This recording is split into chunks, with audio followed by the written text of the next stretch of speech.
The Cellcast is recorded in front of a live streaming audience.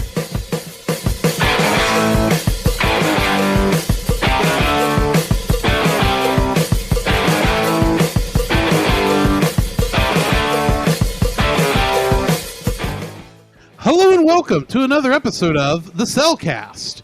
Joining me today is a man who's continually looking for ravens. Welcome, Jacob. Man, they're everywhere! They're everywhere! Oh my gosh! We're gonna die! Wait. Oh yeah, I'm right here. Never mind. Yeah, man, that was a weird trip. Yeah. Oh, and let me introduce our co-host, a man who is just looking for a good road trip with a brother in arms. Welcome, Drew. It would have to be a brother in arms, considering I'm an only child. Exactly. But, yeah, we are reviewing Onward this week, which means first we've got the answer to our trivia time question from Saturday. That was a quick turnaround. Yeah, that was a big we didn't give turnaround. you all a lot of time. No, we didn't. The question was, what monsters from Dungeons & Dragons appear in Onward? And I will fully admit, I may not have asked this question correctly for the answer I wanted. Dun, dun, dun. I should have said what monsters were licensed from Dungeons & Dragons that appear in Onward. Because the answer to that, do you know, Jacob? The Manticore? No. Manticore comes from mythology. That is true. What? Oh yeah, the crap. What is it? There are two. Okay. They are credited. They are in the credits for a special thanks to Wizards of the Coast for allowing them to use these two monsters. Okay. What are they? One of them is a little more obvious. Mhm. The gelatinous cube. Of course. And the second is the Beholder. Really? Which there is some contention online as to where the Beholder is in the film. I've heard it's a patch on Barley's jacket, maybe a picture of one in the tavern. It's hard to tell, but it's not as obvious. But it technically is in the film somewhere. I'm just guessing here. I think it's on Barley's jacket because I remember at some point there is something on Barley's jacket that kind of reminded me of a Beholder. Yeah. Yeah, which for those who don't know what a Beholder is, it's a giant demon eyeball with a bunch of tentacles. Yeah. Basically. Scary. Whereas the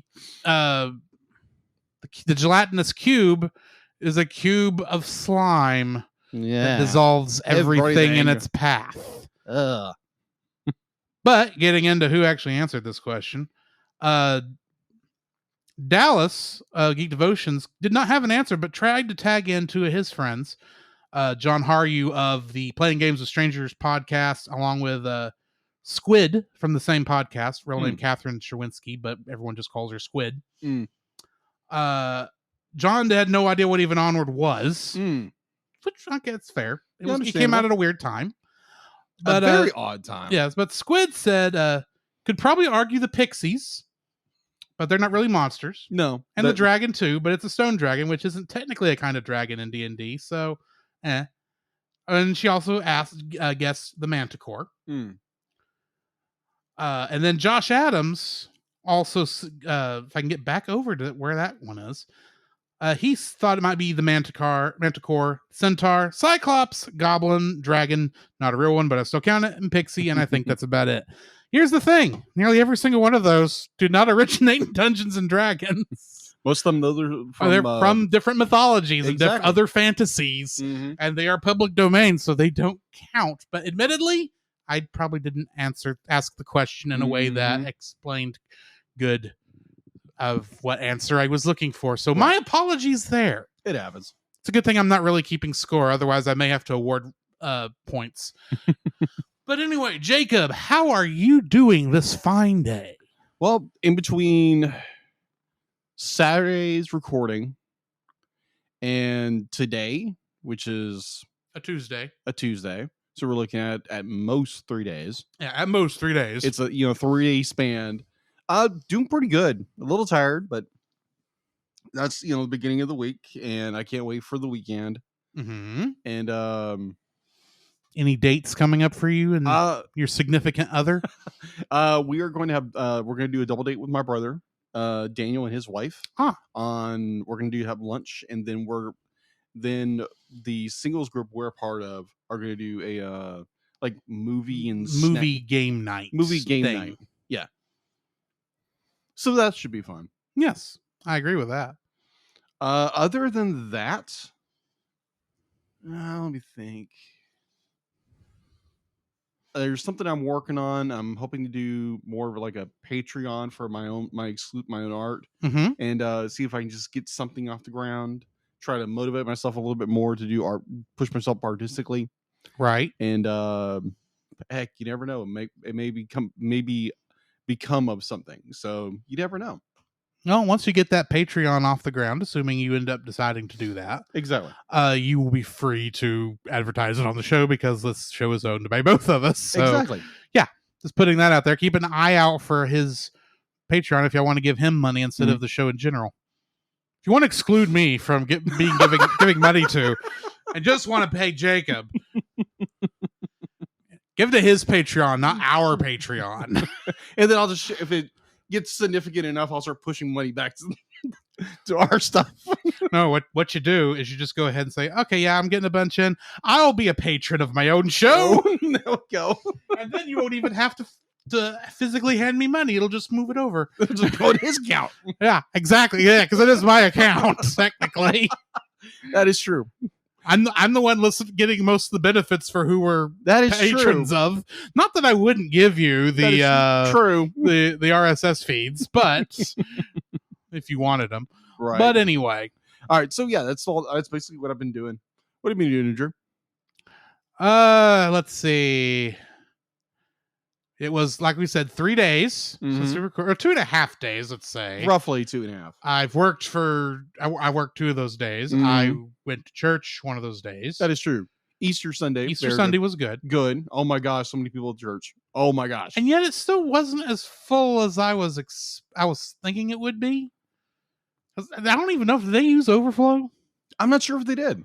Because it didn't look like there was enough people in the sanctuary for them to need overflow. Yeah, because there were still large gaps I could see from where I was standing up in the choir loft. Oh, okay. I was about to ask, ever since you were in the choir loft.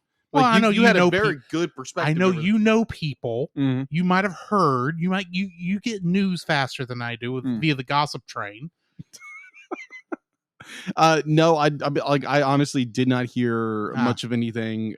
I'll put it this way: the row you and Ashley were on, and there was like, after you get past y'all two, or actually the row in front of y'all, I think there was like one person there, and then one person on the far end, and that was it on that entire pew. So, well, most people like some of that I know it was because some of that was reserved for the choir when they came down. Not that I made use of it, because I immediately after I came down out of the choir loft, brought Facebook up on my phone so I could listen to the sermon as I drove to home to visit parents for the day for Easter.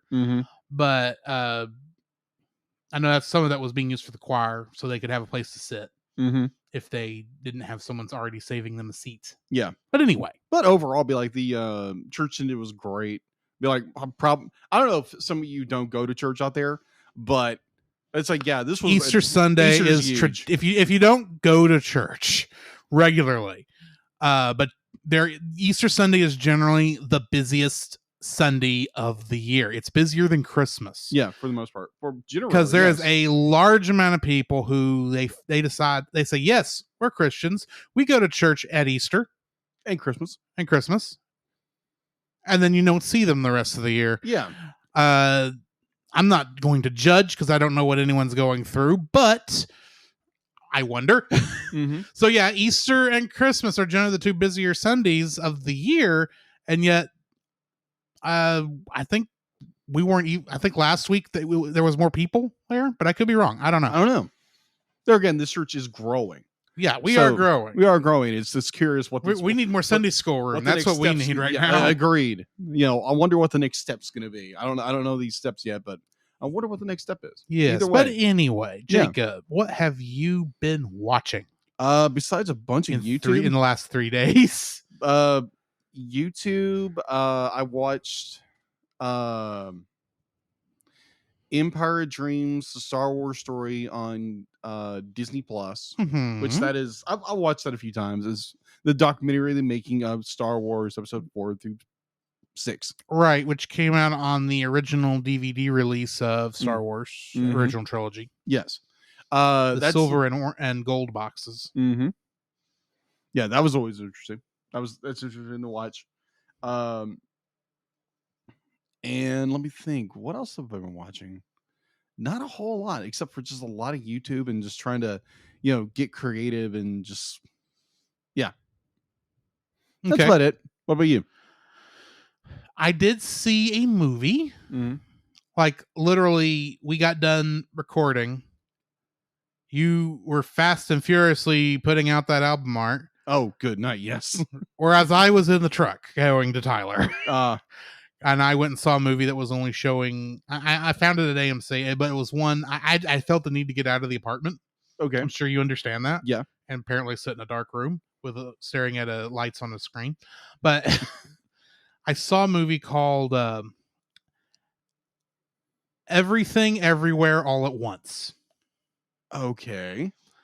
It's more of a pretentious movie, but it is directed by the Russos, Okay. who did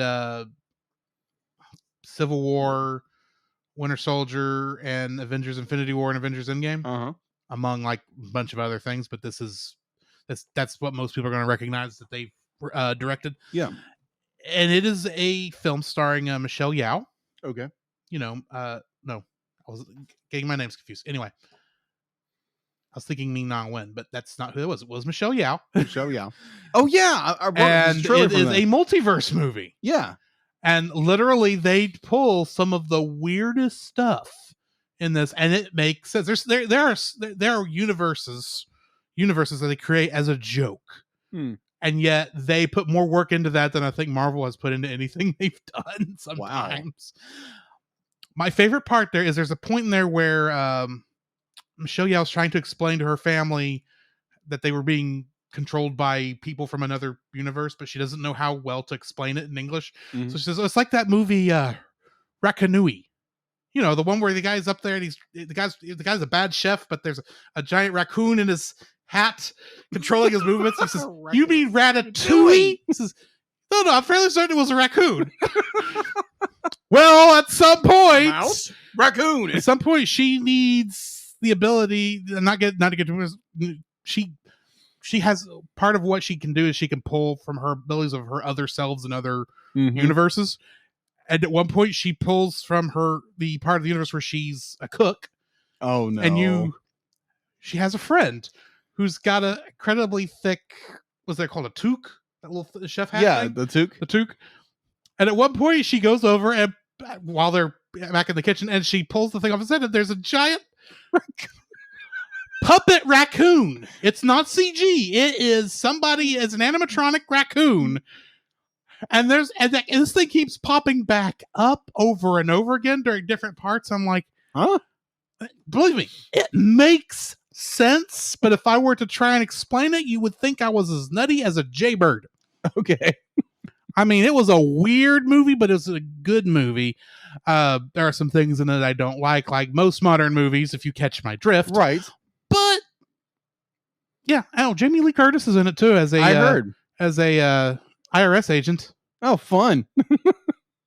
One point they have fingers made out of weenies. I'm not going to explain it. I just this happens at one point. It's like, why? It was a joke at one point, and it's like, and now we're going to keep coming back to this because it's a funny moment. And it's like, okay. Moving on. Yeah. Wow. Okay. It's an interesting movie. Okay. Other than that, I didn't see Ratatouille, even though that's on my mind. Of course. Saw Onward. And I haven't really had a chance to do much of anything other than I started playing a game in my own free time since I opened up my Mondays to not stream. I started playing a game called Tales of Arise or Tales of Erisay. I'm not really sure. Oh, okay. Because Tales of Arise makes no grammatical sense. but that's how it's spelled, is Arise. I got you. So I'm wondering if it's supposed to be Arise. But anyway, it's a fun game. I don't know. It's a JRPG where you're trying to take back. You're in a resistance trying to defeat the empire that's taken over the world with the help of one of the people who defected from the empire. Oh, okay. Interesting. Yeah. Huh. So speaking of video games, like most people know, be like, I'm not a gamer. Definitely on this show, be like I've said over and over again, I'm not a gamer. I enjoy games. I enjoy the technical work, design of it, artistic work. So I noticed there was a spring sale on the PlayStation Store, and so just generally curious. What did you buy? Okay, so what did I buy? I bought the Nathan Drake collection. Okay, for less than $10. Nice. Sonic Mania, good choice. Lara Croft, the new one. Need for Speed, one of those, because I've always loved racing games, and one I've always wanted to play. Battle Chasers Night War. Okay, yeah, it was like a little over $40. Nice for all that. So I was like, why not try it? Try something new. Try something different. You might find this is a suggestion. Okay. When you bought that off of me, I said there was a game that I thought you might enjoy, but I couldn't remember the name of it. Yeah. The name of that game is Journey. Journey. Okay. Yeah, look into that. It's a short game, but it's a beautiful game, especially animation wise. Okay. Journey. Okay. Yeah.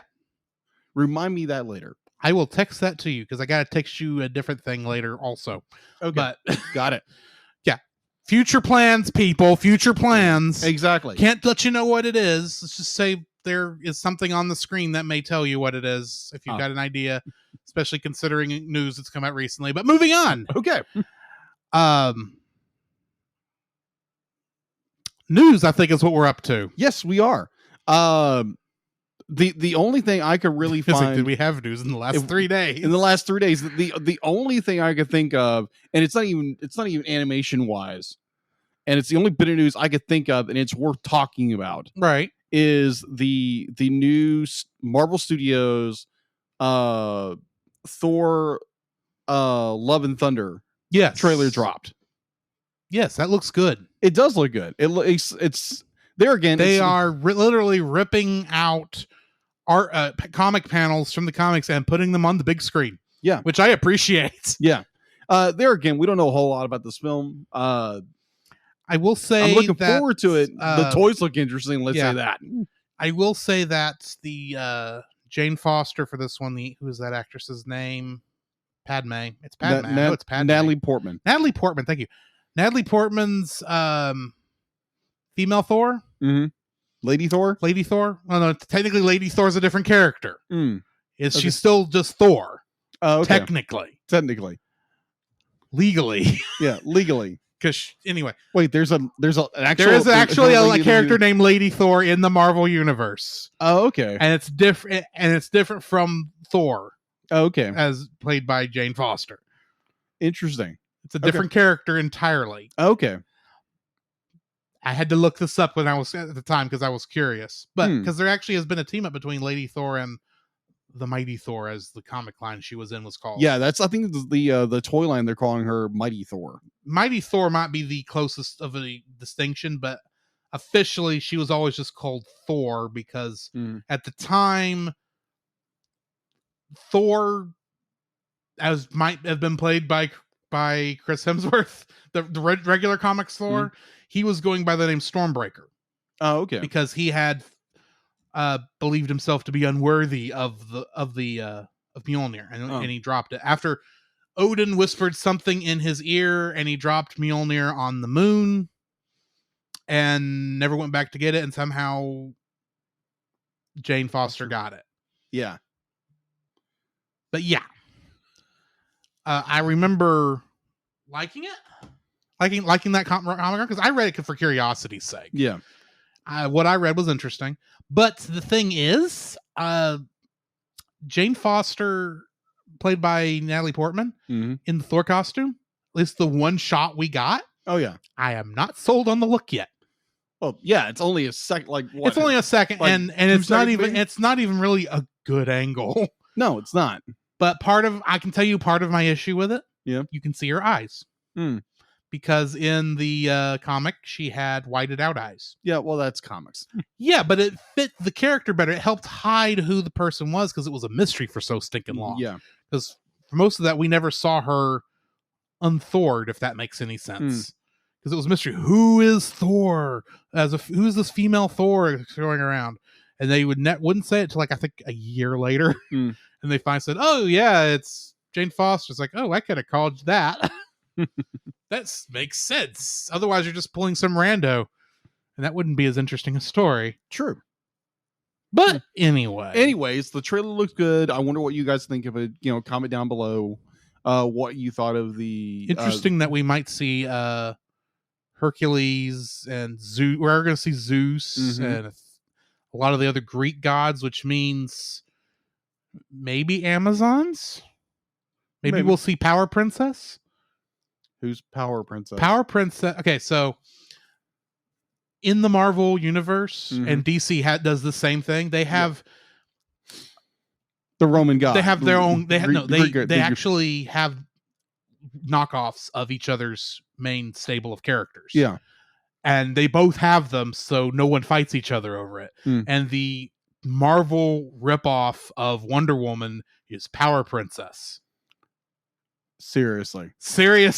Oh, wow. And if they put that in there, I will be a happy man. Either or. So what if Josh says he thinks the trailer looked cool. Cool. All right.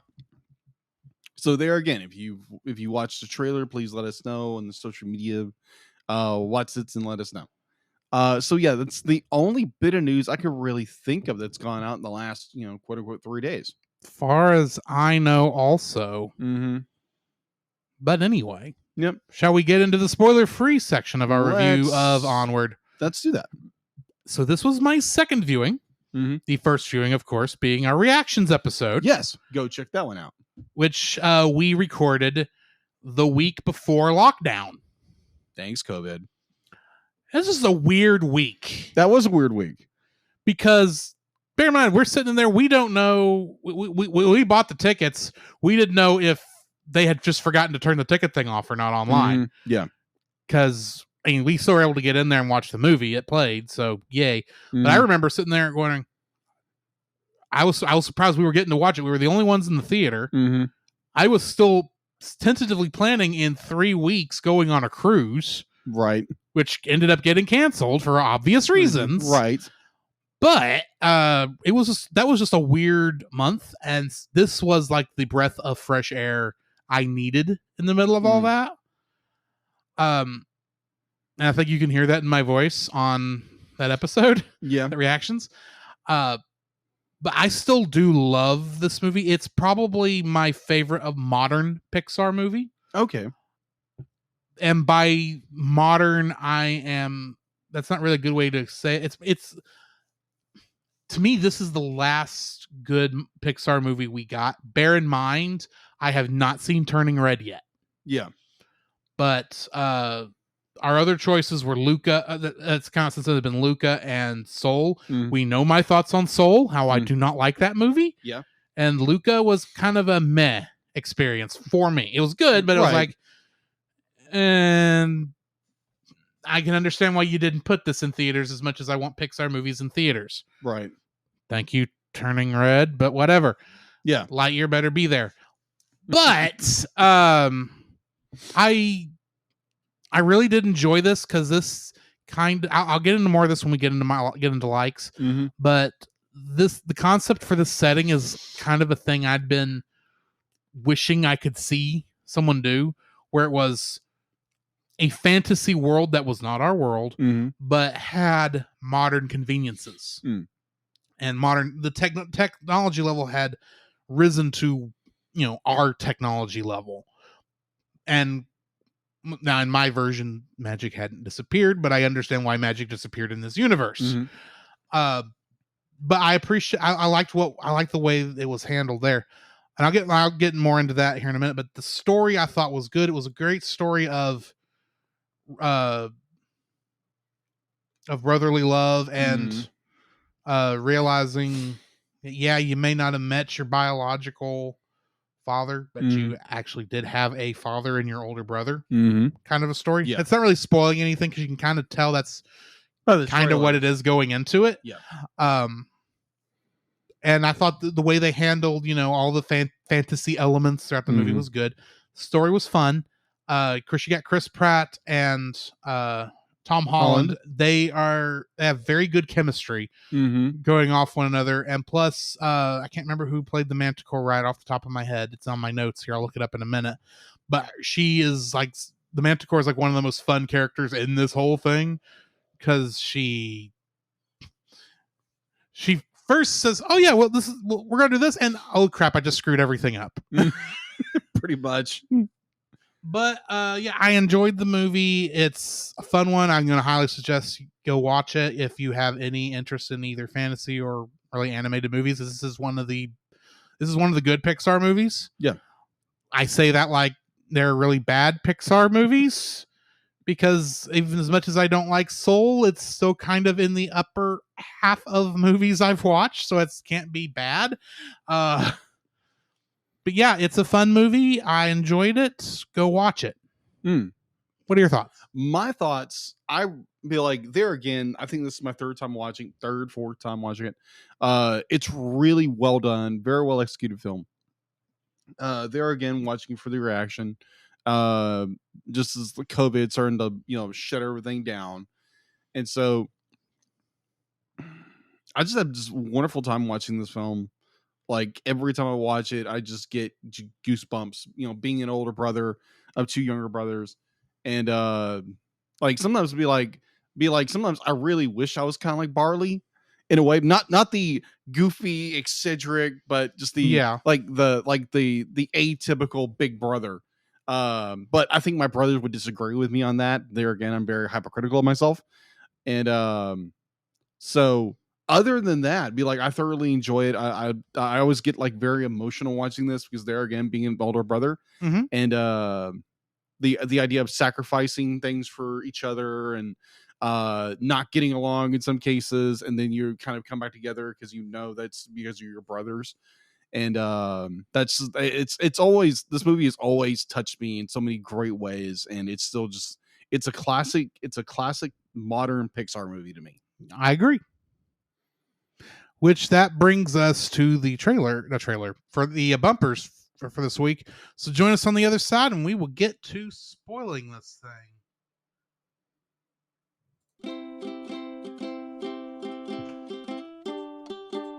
Don't forget that you can download.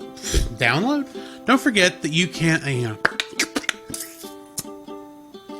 Don't forget that you can listen to us record the podcast live every Tuesday over on our Facebook page, the Cellcast, our Twitch channel, the Cellcast Gaming, and on YouTube at Cellcast. Also, don't forget to join our Patreon if you would like to support us monetarily. At $1, you'll get our everlasting thanks. At our $5 tier, you can get some artwork from Jacob. And at our $10 tier, you can get bloopers for every episode we've released that I've remembered to release them for. And you can get commentaries from different movies. So come check us out over there if you would like to support us financially. This podcast is part of the Culture Box Media Network. For more great content like this, please check out the link in the description. There you can find other great shows, such as The Untold Podcast, which is a speculative fiction podcast utilizing the genres of sci-fi, fantasy, and horror, among others, in order to engage the culture's imagination from a Christian worldview. Every month, Nathan James Norman produces and narrates a new story presented in a unique and dynamic way. You can check out their podcast at untoldpodcast.com. Also, and I just realized that the next thing the thing I was about to say is not actually existing anymore because franchise fatigue passed. But I guess go check out. I think it's called the Pop Americana YouTube channel. Go check that out. They've been doing some in-depth reviews on Lord of the Rings recently. So yeah, go check that out. Yeah. The following is a spoiler-filled review for the movie Onward. Listener discretion is advised. Onward was written and directed by Dan Scanlon, Keith Bunyan, and Jason Headley. I said that, but I think only Dan Scanlon directed it. I think Keith Bunyan and Jason Hilley only wrote it. Mm. But anyway, I didn't put down what else they did for some reason. Mm. Getting into the cast. Tom Holland is the voice of Ian Lightfoot. And in Uncharted, he, of course, played Nathan Drake. Mm-hmm. And a certain wall crawler and some other minor series you've never heard of. Yeah, it's nothing really big. Something like, I don't know, Avengers. Yeah, maybe. Yeah. Chris Pratt. It's a B movie. Let's just say that. Well, there is a wasp. Anyway. And he is a bug. Chris Pratt was the voice of Marley Lightfoot. And he was the voice of Emmett Brakowski in the Lego Movies franchise. Right. And a certain Lord of the Stars in that same weird independent thing that Tom Holland was Guardian in. Something. Yeah, so something like that. It's all weird. I ain't never heard of it. Julia Louis-Dreyfus played their mom, Laurel Lightfoot. That's right. And she was Elaine Benet in Seinfeld. Mm-hmm. Octavia Spencer was the voice of the Manticore. That is, Manticore is the last name, first name the. It's a good joke. That is a good. And she was in the movie Hidden Figures. She played Dorothy Vaughan. Mel Rodriguez was the voice of Officer Colt Bronco. Thank you. And he plays a lot of police officers in his IMDb. One of them was Officer Martinez in the movie Little Miss Sunshine. Okay. Kyle Bornheimer was the voice of Walden Lightfoot, their dad, in 3 seconds of the film. Yeah. And he played the character of Dylan in She's Out of My League, which I had no idea what that was, but he didn't have a lot to choose from. Lena Waithe was the voice of Officer Spectre. And in Ready Player One, she was H. Ali Wong was Officer Gore. And in Ralph Breaks the Internet, she played Felony. I believe one of the characters from Slaughter Race. Yeah, okay. Gray Griffin was the voice of Dewdrop, one of the Hell's Pixies. Mm-hmm. And she was Catwoman in the Batman Arkham games. Wow. Tracy Ullman was Grecklin, the pawn shop owner. Oh, okay. She played Jack's mother in Into the Woods.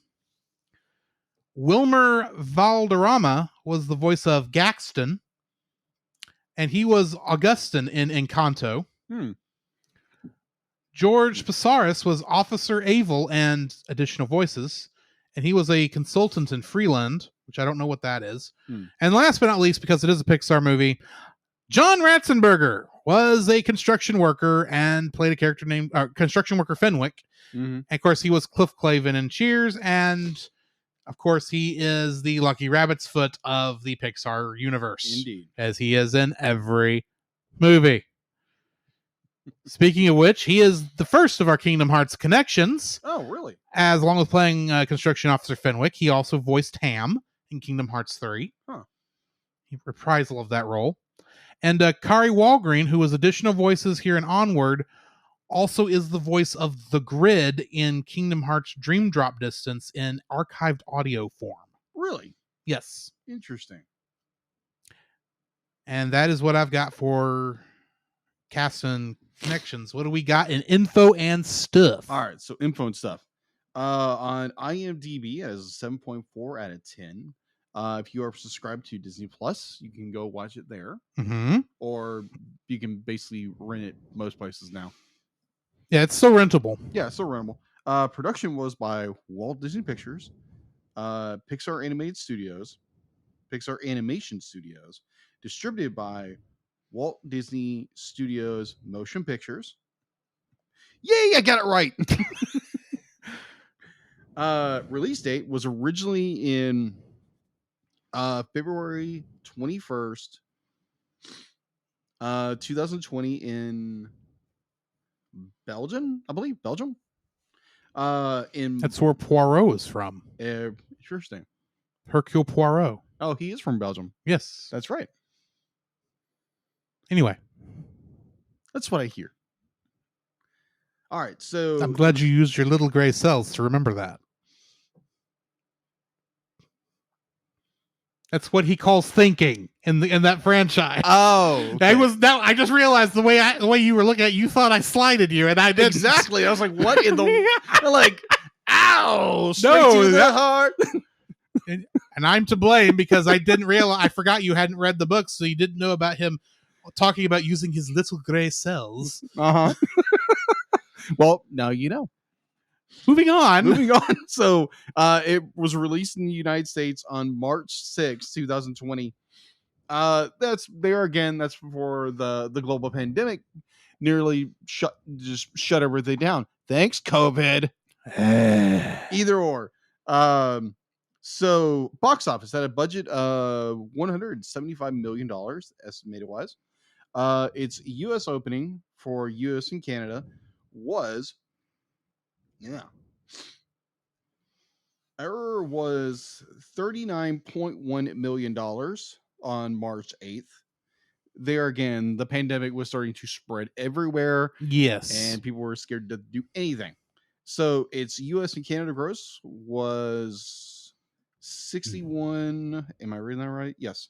$61.5 million. And its world gross was $141.9 million. It's like, poor Onward. It came out at a bad time. The worst time ever to release a film. But they had no way of knowing that. No one did. Unless you want to believe the conspiracies. If it would have released 2 weeks later, it'd be an entirely different story. Because you wouldn't have had any of the numbers from the box office weighing it down. You would just have, look at how much money it made straight to video on Amazon Prime. Oh, yeah. Like so many other things. It would have done what Trolls 2 did. Yeah, exactly. But c'est la vie. C'est la vie. All right. So, speaking of going into home release, Onward was released digitally on the night of March 20th, 2020. And because it became available on Disney Plus subscription on April 3rd due to the global pandemic known as COVID-19. Thanks, COVID. Hey. The digital date was just 2 weeks away after the film's theatrical debut. And before the end of its usual 90-day theatrical release, the announcement following Disney's earlier than planned release of Frozen 2 on Disney Plus, as well as Star Wars The Rise of Skywalker on digital HD in light of the COVID-19 pandemic. There again, thank you, COVID. Over its first 2 weeks on home release, the film was the 6th most watched film on Amazon Prime, second most on iTunes, the iTunes Store. The film was later released by Walt Disney Studios Home Entertainment on DVD, Blu-ray, and Ultra HD Blu-ray on May 19th, 2020. So yeah, it did very well when it went to digital. Yeah, because most people didn't want to get out, but they could easily see it on digital. Yeah, most like for the majority, everyone was stuck at the house. And like these two guys, we just went to the theater and watched it. And there again, we had to work. Yeah, I never got to stay home. Yeah, what was that like, people? I really want to know. Anyways, and I never got COVID. That you know of. Not that I know of. Let's be honest. Neither one of us know if we actually got COVID. That is true. Nobody really does. Yeah. And some people know for certain they had COVID, admittedly, but anyone who doesn't think they got COVID, there's still a chance. Yeah. And there again, I'm not putting any lights to putting funny thing about COVID. I had family members who died from COVID. Yeah. I know people that died from COVID. So yeah, COVID was real. I agree with this, but let's not talk. COVID's already intruded too much into the show's history. Let's move on. Yeah, let's yes.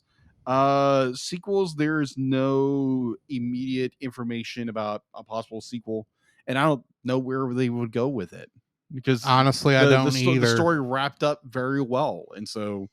But I said the same thing at the end of Toy Story 3. That is and true. We have a Toy Story 4.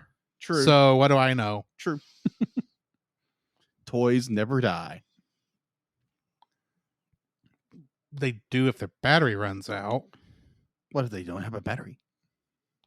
They're in their immortal creatures. Let's move on. All right.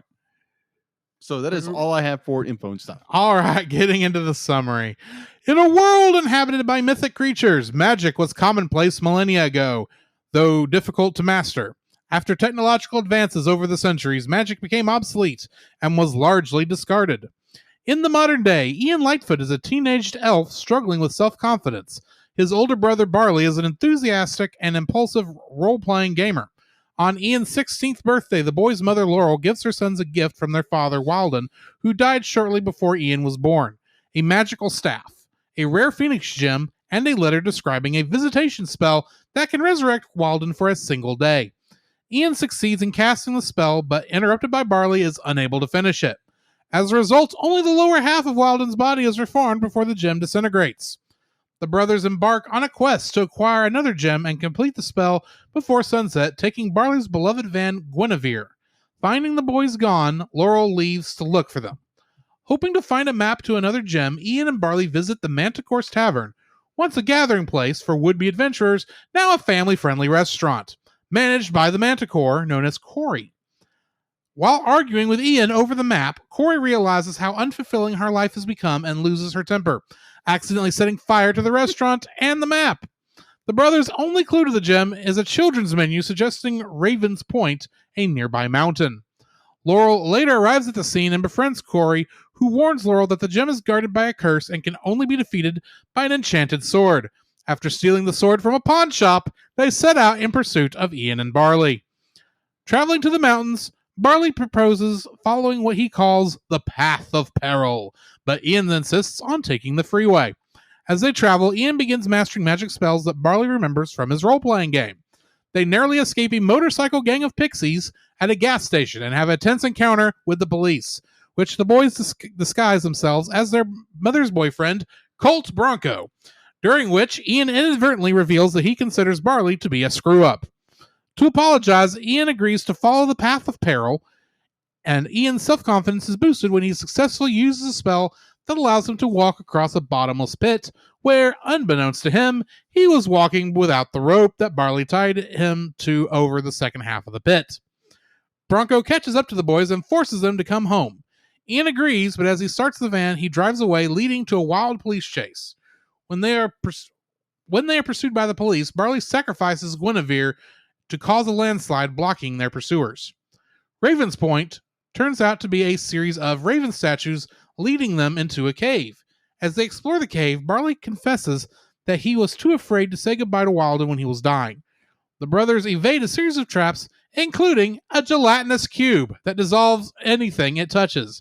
Emerging from the cave, they find themselves back in front of Ian's high school. Ian lashes out at Barley for leading them on a wild goose chase and walks away with Walden's legs to spend whatever time he has left with his father. Rereading his list of things he wished to do with Walden, Ian realizes that Barley has been a father figure for him throughout his life and returns to make amends. Barley, refusing to give up, discovers the needed gem inside a fountain across the street from the school and retrieves it, unwittingly triggering the curse Corey spoke of, a stone dragon, built of pieces of the school, arriving bent on claiming the gem. Corey and Laurel arrive and distract the dragon long enough for Ian to finish casting the visitation spell, but they aren't able to defeat the dragon on their own. Ian runs off to fight it, allowing Barley to wish Walden a final goodbye. He uses the magic skills he has learned to defeat the dragon by propelling Corey's sword into its heart. Trapped behind a pile of rubble, Ian sees Walden's body briefly reappearing to talk to Barley. After Walden dissipates, Barley tells Ian that their father is proud of him, and the brothers share a hug. Sometime later, as the world begins to rediscover the past's magical arts, the brothers set off on a new quest. Getting into the trivia for this. In an email to Inverse, Wizards of the Coast confirmed it collaborated with Disney and Pixar over the use of D&D characters and story elements in Onward. The D&D team was super excited to meet with the writers and producers of Pixar's Onward, Wizards of the Coast told Inverse. There was a lot of back and forth in the room discussing how best to portray D&D monsters like the Beholder and the Gelatinous Cube. We love that Onward is bringing fantasy to a whole new audience, and it's a testament to how D&D storytelling is part of the mainstream culture now. The gelatinous cube was actually originally imagined by the creator of Dungeons and Dragons, Gary Gygax, himself in the very first editions of Dungeons and Dragons in 1974. The gelatinous cube is a staple foe that players encountering early on in their adventures. It has an entry-level challenge rating of 2 in the current version of D&D, and that's apparently very low. The cube moves slowly, but can be very dangerous once it gets close, as it absorbs victims and slowly digests them while they float helplessly inside. The Burgershire, a fast food restaurant, has a sign reading, "Now serving second breakfast." In the Lord of the Rings books and movies, second breakfast is a meal enjoyed by the hobbits. Yeah. Along with brunch, elevensies, afternoon tea, and many other meals. You sound like a teenager. Yes. Oh, speaking of teenagers, Pixar's iconic Pizza Planet truck, it does appear in the Trollbridge toll scene. Really? Yes. Which brings me to that's right. I do remember which brings me to the end of trivia. So Jacob, what is your first like? My first like is just an incredible story. It's an incredible story where it's the chance of a lifetime to meet a long rested, a long deceased relative that two brothers have. The older brother knew, the younger brother didn't, and it's just an amazing journey in two people that for the most part get along, but they're brothers. They just fight the entire time. That's what brothers do. And it's just this amazing story, amazing journey that I absolutely just love to death. It's so well done. Like you have your typical perils of journey. It's the typical fantasy adventure story done in a Pixar twist with a modern sense of what a modern fantasy world would be like. And it's done so well. Be like you don't see like a normal human being. You see like, unicorns. You see well, there are no humans in the movie. No, there's none. All the characters, most of the characters that we would consider elves, humans are elves. And in reality, they're not your typical elves. In fact, they look more like cute trolls, if we're being honest. Agreed, they do. But the general perils of what they do and the growth these two characters have to go through and the trust they have to the bonding to each other in order to fulfill this quest, in order just to spend time with their dad, which they Ian never had. So, and there's just a lot of heart in this movie I really, really enjoy. So yeah, my number one is just an incredible story, and it's just a good movie. What's your number one? Well, since you mentioned Ian and Barley's relationship, that is actually one of my likes for this. Their relationship, you can tell that they do love each other, even if they get on each other's nerves. Regularly. The relationship is just so cohesive. It's not something I know personally because I am an only child, right? But you totally believe that not only are they brothers, but that Barley has acted as a father figure for Ian over time. So yeah, I really enjoy their relationship. You really can feel the closest there. That's closer than anything can separate, right? But even though they do get angry at each other, and we do, unfortunately, because of Ian's indecisiveness and his inability to actually cast the spell he needed to cast, the scene there where Barley just doesn't say anything but sets up Guinevere's sacrifice is actually a very touching scene, because I agree, that van was his baby. Something he'd worked on for years. Yeah. And he didn't want to sacrifice it, of course, but it was the only way they were going to be able to continue that quest. That was incredibly important to both of them. And even though the police were running out, trying to catch them. And it's not only that, the one piece of Guinevere he kept, the turn signal light that fell out before, it hit the cliff. He ended up using that too near the end of the film to distract the stone dragon, so it would not realize that he still had the Phoenix gem. So he sacrificed. That was clever. Yeah. He not only sacrificed Guinevere, he sacrificed the one piece of Guinevere he had left. Oh yeah. All to save to help his brother. Indeed. And that if that's not a show of love, I don't know what is. Yeah.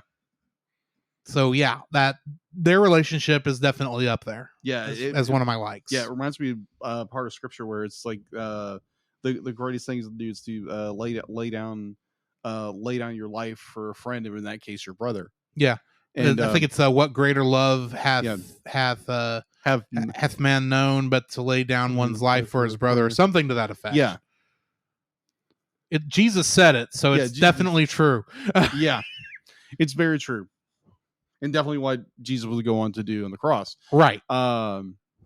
So going in that same theme, I'm going to skip ahead and do my third one because you mentioned something I absolutely love about this film is the brotherly love these two brothers have. There again, I'm the oldest of three and I have two younger brothers. And no, this completely, I completely understand this of having brothers, you have this unique bond with each other, and yeah, you get on each other's nerves beyond belief. Sometimes you want to duke it out, and then next they be like, dude, I just want to hang out and hug and just catch up, just like, because there again, be like, me and my brothers be like, I'm nearly 40 and they're a little younger than I am, and it's always great to catch up with them if it's just spending all night talking. But it's this unique bond. It's just the bond these two brothers have, and Barley being the surrogate father to Ian is just so touching, because you see where Ian or Barley is trying his best. He's this goofy, nerdy guy who is so into D&D and role playing and the whole bit. I think technically it's not D&D. It's not D&D, but it's Yonder Quest or something like that. Yeah, Yonder Quest or something like that. I don't remember the exact name of it, but in general, D&D. It's essentially D&D. It's essentially except D&D. I think it's not D&D from what little D&D I've played, because we didn't have cards. Yeah, but I mean, there are maybe versions. It looks like a combination of D&D and Magic the Gathering is what it looks like. Yeah, but just like overall, this story of two brothers who, that Barley is just trying his best. He's being himself. He's being who he's supposed to be. He's supposed to be the nerdy, adventurous guy, and Ian's he's still trying to figure out who he is. He's like nervous about the world, and he doesn't know what he's supposed to do. And I think he finds encouragement through his brother, just to be more of himself. And he sees the courage his brother has and what he's willing to do in order to make this happen for them, or primarily his little brother. And the fact that you're willing to give up something like his car. He's willing to give up his prized possession in order that his brother may have time with his deceased father. And I find that so incredibly touching. And every time I watch it, I get teared up every time. And I just sometimes more like I just want to call my brother, and it's like, hey, what's going on? That kind of thing where you just want to get in touch with somebody because it just hits you right in the chest. And I find that so incredibly moving and touching. And so my third, now I'll get moved to my second, is definitely the brotherly love that these two brothers have, and it's just very powerful and very realistic. Very realistic. It's not this Hollywood junk where they're just fighting the entire time. Right. This is legit how brothers are, or siblings are. And that's my second. My second was originally my first, but I moved things around because it felt better. My second is the setting for this. There is a part of me that is don't get me wrong, I love fantasy stuff. I watch enough of it among different things, but right. They're all set kind of in this medieval time period, right? General setting. So the idea of, let's take the same kind of medieval fantasy world and bring it into the 21st century with everything that brings to it, without it being on Earth and having that kind of issues. It's something I wish more people did. Yeah, agreed. Because it was an idea I had probably about 5 years prior to this movie, and I was trying to think of something that could be done with that. I never did anything with it, obviously, but I remember seeing the trailer for this and going, "That's exactly what I'm talking about. That's exactly what I want." Because you see things such as the unicorns being like pigeons. Oh yeah, like ravenous dogs. Yeah, it's like raccoons. That's what they are. They are raccoons. Yeah, maybe inside of a toque. Anyway, you see the mermaid sitting in the little wading pool. The police officer Colt.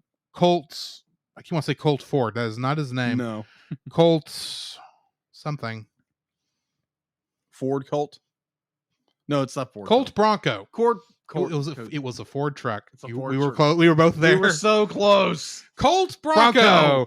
Him being a centaur, as like he can run 70 miles an hour, but why would he do that? He's got a car.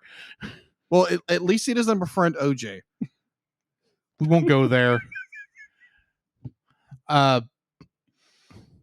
So yeah, it's really weird to watch this movie and you're going, okay, yeah, I follow what you're doing there with the motorcycles and the Hells Angels, except they're pixies. That was so great. Who've forgotten how to fly. Exactly. Because they've not used their wings in years until suddenly, oh, look, they can fly now. That's even more terrifying. Yeah. Hey, gosh. Yeah. Scary. And then everything, just you've got the idea. It's like, oh yeah, we could go on this epic quest and take this path of peril. And it's like, but the freeway goes right by there. We'd be there in like an hour. Exactly. Like, no, the freeway is the easy way. It's not got perils. And it's not the right way. We would be. I've done this before. It's like, no, you've not. You played the board game. You played the card game. You played a tabletop game. Yeah. You've not actually gone on a physical quest until right now. Believe me, I've met people like that. Because if you did know that, you might. First off, kudos for actually knowing where the tavern is. Yeah. The Manticore's Tavern is, because I don't think it's on Google, but you didn't. Or what would be the equivalent here? I don't know what the equivalent of Google Maps would be, because I'm sure they said it and I don't remember, because they did use a GPS at one point. Yeah, they did. But I mean, they get there and it's essentially Chuck E. Cheese. Yeah. No, it's not Chuck E. Cheese. No, it's more like Dave and Buster's. No, I mean the way it looks like a strange combination of Chuck E. Cheese and Hardee's. Agree. Yeah. Shoney's. Shoney's is really what I'm thinking of. It's like, wow, you really did go corporate on this. And you've got investors. It's like, yeah, Corey, kudos for, trying to come up with good placement material and just using the maps you would have given everybody. So that means anyone could have figured out where that Phoenix gem was. I mean, was Audrey who figured out what the clue was to go to Raven's Point? Was that her name? And then, of course, it all ends right outside the school, which I've got issues with. But the fact that it's like, oh yeah, that fountain we barely talked about for 5 minutes, that's where it is. And of course, the Manticore knows how to get there, because you don't see them going the same route at right. The other two did. No, it's just like, okay, we need to go to the pawn shop so I can get my sword. Correction, so he can steal my sword because because you would only had to pay $10, but because I wouldn't keep my big fat mouth shut, now she wants $10,000 for it.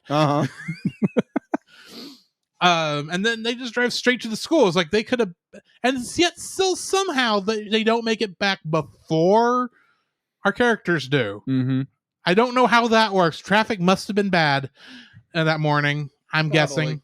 But anyway, The fact that you've got both of these things back and forth, at some point you're just looking at it and you go, yeah, I totally understand this world.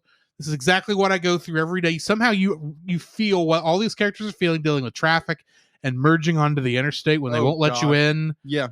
And then the next one is like, yeah, there's a crow. There's these statues of ravens, and you got to follow them. Is Odin by? Odin by? Is Odin by like Odin, the character? Yeah, but I'm trying to figure out the by. Is Odin nearby? Oh, nearby. I missed the near part. Yeah. I just heard is Odin by. I was like, I don't know what that means. Is this a phrase? I've not been told. No, but the fact that you switch back and forth between these and it's like nothing and it makes sense. It does. And I really appreciate that. So yeah, the setting of the modern fantasy world without it being an urban fantasy, which there's a difference. I mean, Harry Potter is technically an urban fantasy. True. This is not Harry Potter. Even though it's like the least amount urban fantasy, but beside the point. Yeah, I love the setting and how it affected the world and how it affected how they thought of things, and the fact that your D&D knockoff game is so well based on historical information that it actually has the right spells in it and how they casted the spells. And yet, apparently nobody... Admittedly, I don't know where you get the magic staffs that allow you to do this, but anyway. I've rambled a little. What is your last like? So you tapped on my third like a minute ago, and so I'm going to go into it. My favorite scene in this entire movie. I have a feeling we have the same last like now.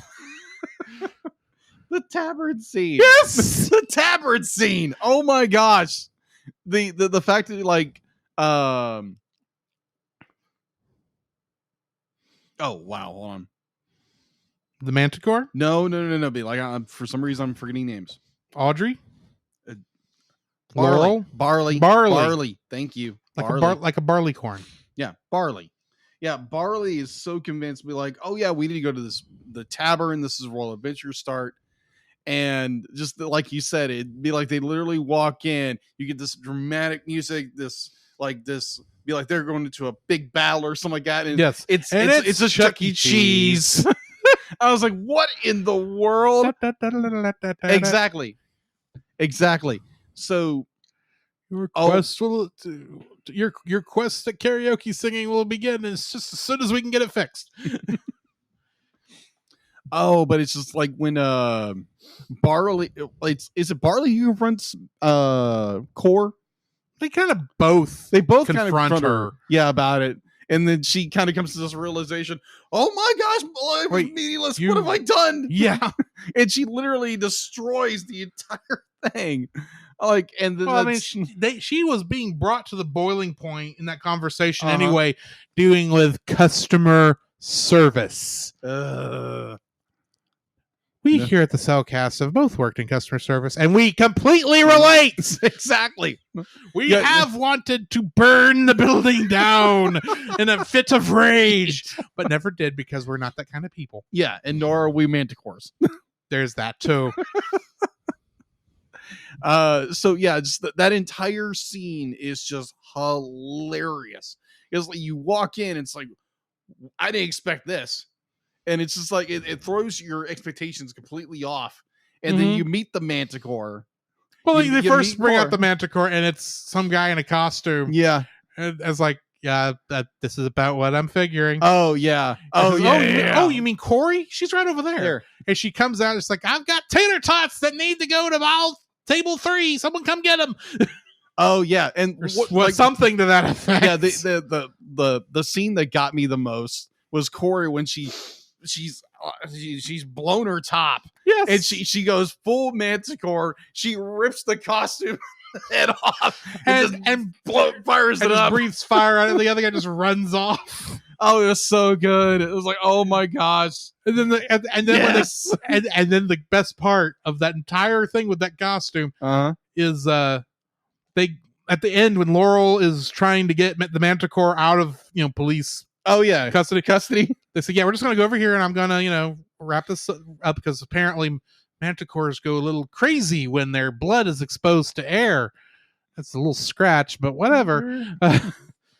The cop bought it. That's the main thing. And they walk around to the front of this car.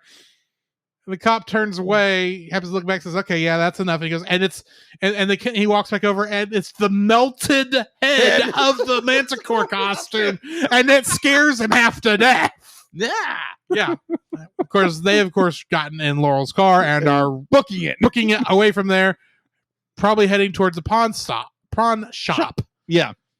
So yeah, that is my favorite scene of all. There's so many great scenes. That is the greatest scene in the whole movie. The tavern scene of, oh my gosh, epic music, dun dun dun. Welcome to Chuck E. Cheese. Exactly. And then the manticores melt down, becoming the raging manticore warrior. And it's everything every customer service person ever wanted to do. And we never got to do this tavern is closed for renovations. Get out! Yes. That is my third like. I'm not against customers. It's just some of them are very stupid. Don't get me started. Anyway, because that technically covered my like also. Excellent. Jacob, what is your first dislike? I don't know. What is your first? Oh, you want me to go first? Yes. Go ahead. My first dislike is, and I actually had a hard time getting it, I don't like that the quest ends back at the high school. Really? It felt like it was that was a big loop for nothing. I mean, it's like you go all the way out, you go, as you're heading out to the mountain, in some ways, I'm still expecting the Phoenix Gem to be deep in the bowels of some cavern, of this dungeon that's got a skeleton dragon in it that they'll somehow have to fight off. And they do technically fight a dragon. They do. It's a stone dragon with the face of the school's mascot. That is hilarious. As its face, which is funny. Yes. Don't get me wrong.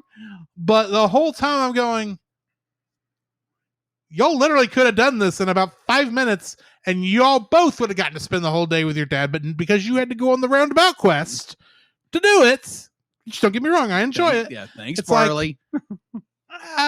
Well, they didn't know. I agree. There's no, and Barley couldn't have gotten into that thing where the Phoenix Gem was without them going to get the piece anyway. That is true. I'm not saying that that the quest was not well conceived and well thought out. Right. It was just your endpoint.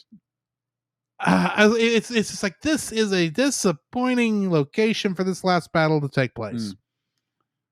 I wish it was somewhere else that made it just like they had to go all this way to the, I don't know.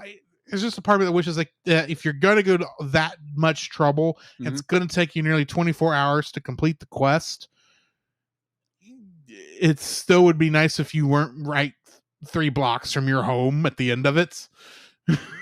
I don't know. Be like, it's a nitpick. Yeah, it is a nitpick. I agree. I like the idea that it's like one of the big setups in the movie. Yeah, where Barley he is just so about conserving history, and this fountain is going to be destroyed, and he's literally protesting. Yeah, it's demolition. And what's great is the first time we watched this, I had no idea that any of that was going to come back up. Oh yeah, that was great. They set it up. It was essentially the Scooby-Doo setup. Yeah, where you introduce the answer to the mystery without pointing out that's the answer to the mystery, and then you make sure you don't think about that the rest of the time until it comes back up again. Yeah.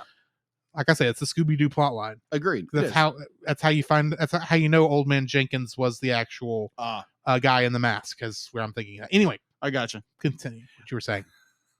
Yeah, I just be like how they set up everything in that first scene where Barley, he's being an activist, he's trying to protect this relic of the past, where modern society, and it's like, no, it has nothing to do with the modern world. It needs to be demolished or put in a museum or something like that. It belongs in a museum. Cult. Yeah, so do you. But I think Indiana Jones, you got a Indiana Jones poster over there. Yeah. poster, which is a great movie. Indiana Jones and the Last Crusade. Also a movie about a quest. Yes, exactly. To find a legendary artifact. Yes. But anyway. Yeah. I like the setup. I like the setup where it is. And there again, it is very much like a Scooby-Doo. Mystery. Mystery. Thank you. That's what I was looking for. Mystery. And unlike a pup named Scooby-Doo, there's not a character named Red Herring for them to bring up every episode as a joke. Yeah. And gets really annoying really fast. Fred, it's not Red Herring. Look at his name. Oh, gosh. Yeah. Oh, my gosh. Thinking Fred Jones. I'm thinking Fred Jones throughout the history of Scooby-Doo. Is the stupidest when he was a kid. Agreed. Or the way they portrayed him in Scoob. He wasn't stupid in Scoob. But anyway, back to the point of the show. Either or. It's just be like I like the setup of how I'm pretty by myself, but it's the setup of where they Barley's determination to protect this item or protect this landmark, in which everyone else is like, it's just a stone whatever. It's just a stone fountain that doesn't do anything. Yeah, exactly. We need to build a bypass. And it turns out to be this key crucial point in the movie. Yeah. And I totally get where they could have done something else, but yeah, I do like the way they set it up. I do enjoy how they set it up. I like this. I do like the setup, and I do appreciate what it is. It's just there's a part of me that if I had my druthers, if I had been writing the story, I probably would have set the end point somewhere else. Yeah. Don't know where. I would even accept it going back to their house. And that would be a little more, that would also be disappointing, but it's just the idea that you go all the way out here and then come like 3 blocks away from home. Right. And it took you over 24 hours to figure all this stuff out. Even though it was a great journey, you still ended up 3 blocks from home. Yeah. And Ian still only got to see like his father from a distance while he was trapped in rubble. And if things had gone differently, he got to spend more time. But anyway, I would agree. I think my first dislike would definitely that Barley be like throughout the entire thing has gotten to know his dad in a certain way. Be like he wasn't able to talk to him or something like that. Yeah. But it was kind of disappointing that I understand what Ian sacrificed in order for Barley could have that time with their dad. But it was just, you felt sad for Ian that he didn't get to talk to his dad. Yeah. Even though like Barley was kind of his substitute dad. But the same way you kind of felt bad for the character. So it was more like you really wish that Ian had gotten a chance to actually talk to his dad. But I understand where the story was going because it was both brothers kind of sacrificing things like Barley it was his van, and then Ian it was sacrificing his chance to actually meet his dad in order for Barley and to protect everything because of what they've done. Right. So that's there again. That's a small nitpick. I'm going to jump in on that because that's actually going to be my second dislike. I also wish Ian had gotten a chance to at least get a hug. Yeah, exactly. From his birth father. Yeah. Because obviously he wants to know.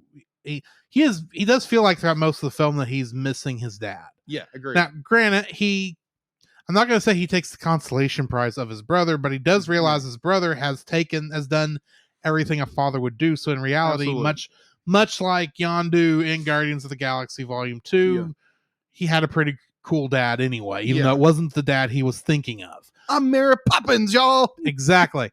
But at the same time, it would have been nice, that whole movie, if at the very end, even if he could have just maybe not gotten to spend as much time as Barley did, maybe if the stuff didn't fall like right where he was, but Ian was like far enough away that Barley got to spend just a little bit more time, and Ian was able to get up right before he disappeared and was able to at least get a hi son and a hug, and then that I would like that more, and I think it would do the same thing. Yeah. And I wouldn't feel like I was cheated out of story in that instance. Yeah. but at the same time, it's like I understand what they're doing here, and it is bittersweet, and bittersweet is not bad. No, it's not. It's just, as a nitpick, what I would have liked of the story, and I don't know, because it's one of the things I don't know which is more powerful an ending, and honestly, I don't think anyone, even the creators, would know which way is better. But they had to make a decision, and they chose the one where they chose the bittersweet ending over the complete happy ending. Yeah. Both of the endings would have been fine, but I'll accept what I got. Yeah. I just wish it was, a slightly happier ending. Right. Because it could have been. It could have been. Yeah, I agreed. My second dislike, and there again, this is like in a nitpick. So because most Pixar films have to do with either anthropomorphic toys or other anthropomorphic items. Or items. Be like, humans don't really play a role in most movies, except for like Andy, Toy Story, but they're like, the minor characters in the story. You have what is that? Brave has all human characters. Yeah, Brave is all human characters. It's the only time they did that. Yeah. And then you have Inside Out. You have Inside Out, which is human emotion. With Riley. You've got Riley is a major character in that, which we are going to have to put Inside Out on the list. If it's not already. Agree. So here's mine, because the fact to be like this, like humans are portrayed like almost like trolls or elves in a way in this movie. They call them elves. They call them elves. But I'm more curious about like, why aren't there humans? I'm curious. This is a world that just didn't have humans in it. It happens. I guess not. I agree. I completely agree with you. I mean, if you're going to, and this would be totally cheap, but if you are going to make a sequel, just have a rare human show up one day and they've got to figure out what to do with it. Yeah. Oh, that's a good idea. Yeah. So it's just more my general curiosity is like, okay, it's a world full of elves and just different magical creatures, but where are the humans? They also evolved into the mer people, apparently. Because they're kind of human-esque from the top up. That is true. Darn you, evolution. Anyway, not that we believe in evolution. Yeah, that is true. But yeah. Yeah, that's my second dislike. My third dislike. At the end of the movie, they show how everything Barley has been saying this whole time is kind of true. The pixies, they're able to fly. Of course, Ian's able to do magic and he's able to show this off at school and everything. And the other thing they show is Colt Bronco not taking his car to work, but going for a run. Ow, yeah. Now, here's my thing. Colt Bronco is what? 40s, maybe 50s, maybe year old, maybe. He's an older gentleman. Yeah, he's a sergeant, I think, for the police department. Yeah, he probably could go 70 miles an hour. Maybe not. Maybe he's not had that much time to it. Maybe he's going at 50 miles an hour right now. Who knows? But at the same time, he did speak a bit of truth at the beginning of this movie. He's got a car. Why does he need to run? Granted, being in top shape, it could help you in the middle of a very high tense situation where you got to chase down an elf that's stealing from the local Burgershire. Yeah, that can help. But at the same time, you're going on patrol. Yeah, or he is going to take care of an emergency. But the thing is, there are probably things in the car that would be of help. Yeah. Not to mention, if he ends up being the arresting officer, he's got to get him to the police station somehow on his back. And that's the other thing in most fantasy stuff, a human riding on a centaur's back is considered dishonorable or a slight against the centaur. Yeah. So why would he do that either? Yeah. I'm not saying I get what they're doing here, showing it's like, okay, yeah, Colt is even bought into all this and he is willing to run. He knows he can run 70 miles an hour and he's somewhat enjoying it.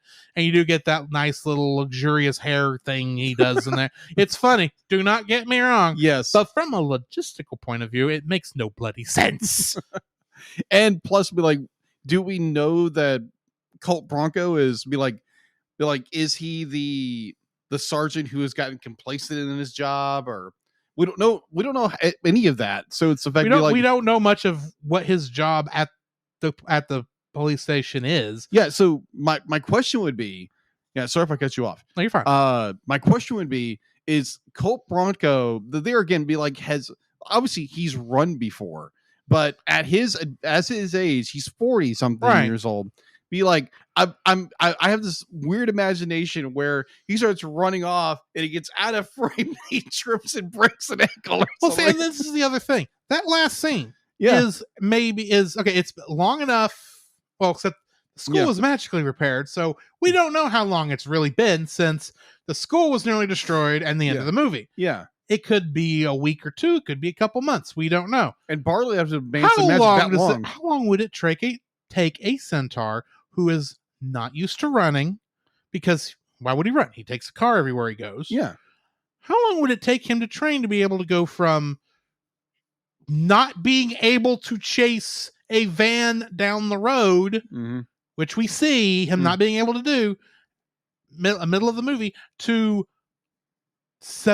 going for a run to go to the emergency across town? Plus, there's something called pedestrians that you can't, because you probably can't run in traffic even if you're a centaur. That is true. And also being someone who is likes running, likes walking the whole bit, be able to like peacefully jog and walk to a full sprint. That takes time. It takes training to do that. Yeah. Even if he's using a horse body, it's not like the horse can get up to full speed in 30 seconds. You've got to work your way up there. And here's the thing. He's in an emergency situation. Yeah. Even if he's just unless he's going like 3 blocks down the road, he needs his car for like 100 different reasons other than just even the ones I've said. It does not make sense for him to go off and is running off after it and it's not taking his car. And the only reason he's doing that is because at the beginning of the movie, Barley said, well, you're a centaur. Centaurs used to be able to run 70 miles an hour. And he goes, why would I need to run? I've got a car. It's the right answer. Exactly. Why do I need to run? I've got a car. Now, the reason I need to run is because I've got this big thing right here. But it's not a need I have in my everyday life other than for health reasons. Yeah. If he was going for a jog for health reasons and was able to work his way up to 70 miles an hour, I'd be fine with it. But he's going off to work and going to an emergency at the end of this movie. I don't care if it's 3 blocks down or across over in the other side of, what was that, Mushroomton is what they called it? Mushroomton. I don't care where it is. You need the car. Yeah. Because you've got tools in the car that you don't carry on your person. And you need to be able to get the criminal, just in case, you need to make sure you can get that criminal back to the police station, even if you're the only officer who shows up. Yeah. You don't need to run there. You need to take the car. Anyway, nitpick. I know why it's there. I know why the joke's there. It's fine. Just saying, it's a logistical problem in the scene. Moving on. What's your last dislike? I really don't have one, though. Really? Yes. Okay, then. Well, then let's just go ahead and rate this thing. All right. Your rating, sir? I'm going to give it a 9. It's a great, amazing, wonderful, heartfelt story that just be like, if you have a sibling, you know exactly what you mean. Because there again, when you're younger, you're always fighting like cats and dogs. Like every story I've ever heard, be like having younger siblings, it was always just rah, rah, rah. Be like, definitely it's boys. Be like, you're gonna just like, boys are rowdy. Let's say that. Let's just say that. And so it's just be like, it's this amazing story of two brothers going on this quest to see their father for one last time, and it's really just more them bonding and willing to give up the most precious thing they have in order to let the other siblings succeed. If that's just be like, I'm going to sacrifice my car before we continue this quest, or I'm going to go fight the dragon, even though I may not get to see my dad. I love this film. It's great. So yeah, 9. All right, I'm also giving it a 9. Excellent. It's an excellent, fun movie. It was exactly what we needed right there at the start of COVID. Oh, yeah, absolutely. Even though I wish this movie had maybe come out a week or two earlier before the fear started hitting in, so it could have gotten more of its share. But I mean, it's a fun movie. It shows brotherly love in probably the best way I've seen it in a movie so far. Chris Pratt and Tom Holland are great. They have great chemistry together, and it's just a fun quest that we get to see occur. And yeah, that's why I'm giving it a 9. Excellent. Which brings us to the end of this episode, which means we need to tell y'all what our next movie is. Yes. Which is the Batman Superman movie, World's Finest. And your trivia question is, technically, which show is this a grouping of 3 episodes from? Basically, from whatever show it's from, it is 3 episodes that they edited together into one movie. Yes. What show was those episodes made for? That's a good question. Yes. But we'll answer that next time. In the meantime, however, this has been Drew. This is Jacob. And we will catch you in the next frame. You can follow Jacob on his Facebook at Jacob B. Heron. His Facebook page, Jacob's Daily Art Corner, where he tries to draw each and every day. His Instagram at Jacob B. Heron. His Twitter at Jacob Heron. And his Letterboxd at Jacob Heron. You can find Drew on Facebook at Drew Dodgen. His Facebook page, Drew's Photobin, to see his photography. His Letterboxd page at ggeorge759. His Twitter at ggeorge759. And Instagram at Drew Dodgen. You can like us on Facebook at the Cellcast Podcast, on Twitch at the Cellcast Gaming, on YouTube at Cellcast, on Twitter at cast_cell. The Cellcast can be found at Apple Podcasts, Google Play Podcasts, Stitcher, Spotify, or anywhere else fine podcasts are downloaded from. Please rate and review us where you found us, and also on Podchaser. Email us at thecellcastpodcast@gmail.com. The Cellcast is a proud member of both the Pop Americana and Culture Box media networks. For more information, please see the link in the description. Our theme song is Drop and Roll by Silent Partner. And remember, that's Cell with a single L.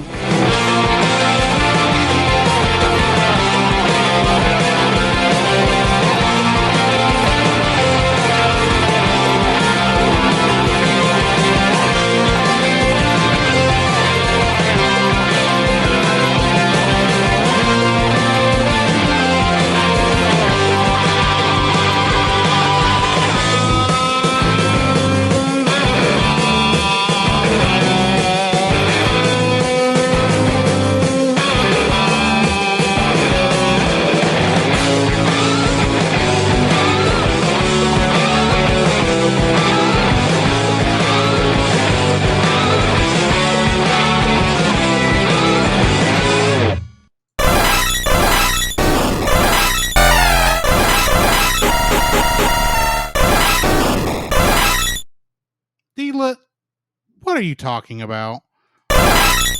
All right, hang on.